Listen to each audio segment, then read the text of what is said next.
Hello, this is a garden update. This is July 18, 2024. My other garden video I had was showing the beginning of the year. I have a couple of them, an early garden video, and I have another video just kind of showing, how after I planted the seeds. I also have another video that you guys can see on the same channel if you want to learn how to create just a basic garden box. How to create compost buckets so that way you can just have your own compost. I have two videos on that one. Oh, how to start your seeds inside and then grow your seedlings so you can plant them outside and then planting them. Okay, and so now this video is about showing you some of the growth that I've had this year from my garden, from my soil and my fertilizer and the composting. So I actually haven't been able to use the composting. I've only used a little bit of compost, a little bit of the fertilizer from the compost because I just started. It's my first year. So, but it was good. I took some of the juice and poured it on the soil. So, okay. So the first one, this right here, as you can see, I cut this piece off, this piece of this tree, because it was blocking some of the sun over here.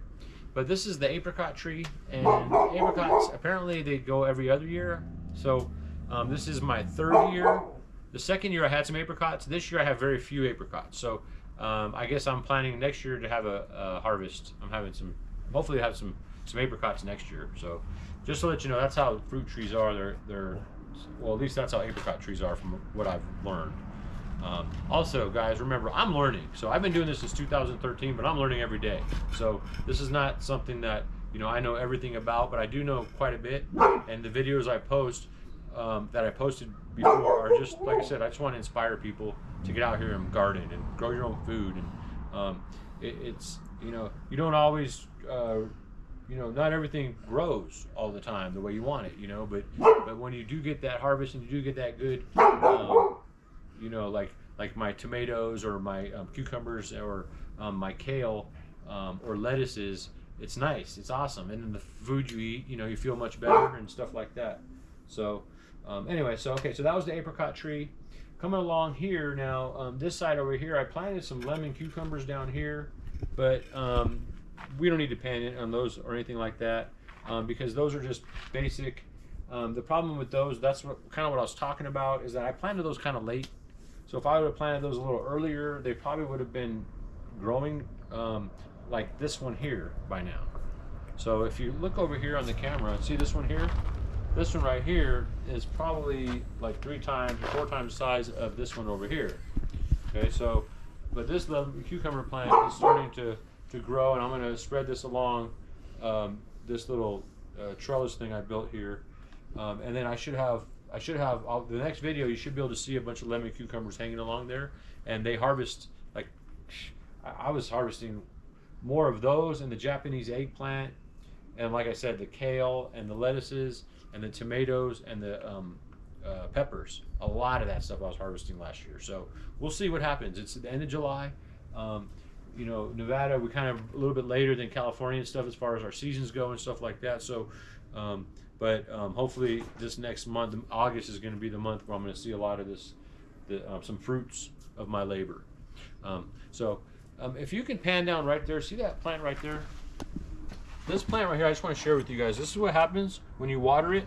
I water in the morning now, and I'll tell you why in a second, but this is what happens when you water it in the morning, right, before the sun comes up, but you hit the leaves on certain plants. So certain plants can handle it, but certain plants can't. And so that squash, I'm probably going to cut some ends of it off and try to see if I can get that thing to come back. But it looks like since the leaves were wet, it kind of killed some of the leaves.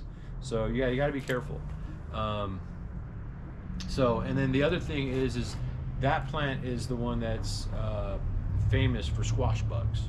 So that's a squash plant. I have another one up. I'll show you guys that one in a minute. But the quick story about squash bugs. Let me tell you the squash bug story. This is a problem for gardeners.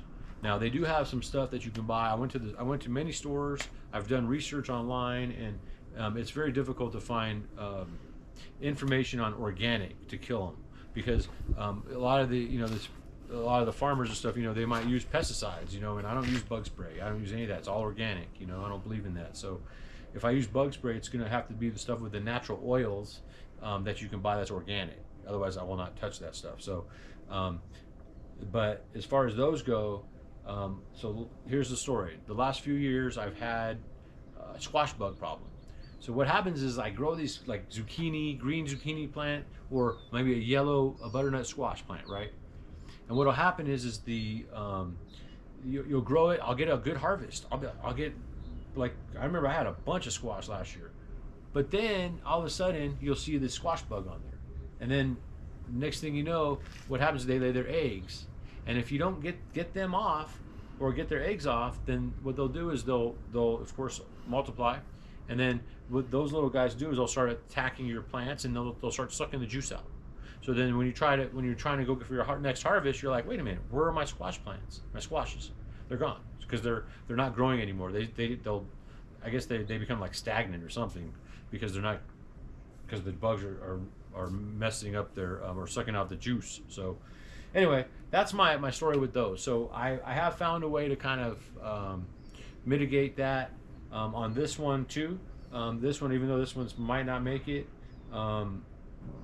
and I might have planted this one too late also, but I have pulled a couple of squash bugs off of that one. And what I do is I found the best way to do it is you just get a bucket of water, and then what you do is you just get I get gloves. I'm not going to touch those little bugs, but I get my my gloves, and I pull them off. I'll find them. They're sneaky, and they will hide too. So I'll get them, and then I'll just drop them in the water. And so then what happens is if I see any seeds, I'll cut off that leaf, right? Or I apologize, any seeds, any eggs. I'll cut off those leaves, and make sure that they don't, or I'll break off that part to make sure that they can't multiply. So anyway, that's how you deal with the squash bugs. Now, they do have some stuff. If you want to come over here real quick, I'll show you. I don't know if you can see, and be careful there. I know the floor's not. I just kind of threw this garden together, everybody, with the materials I had. So I didn't have to spend that much money, except for building these garden boxes, of course. That cost a little bit of money right there. But there's this stuff I got, and I'm not really using it, but I got some stuff that's called high yield insect control granules from the garden center, and I tried it, and you know what?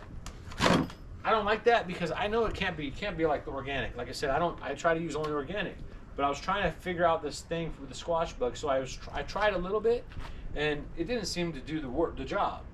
So then I tried the organic spray on the leaves. It didn't. They still were there. So what I did now is, like I said, I'm just pulling those little squash bugs off with my fingers, and my gloves, and I'm dropping them in the bucket. So that's how I deal with squash bugs.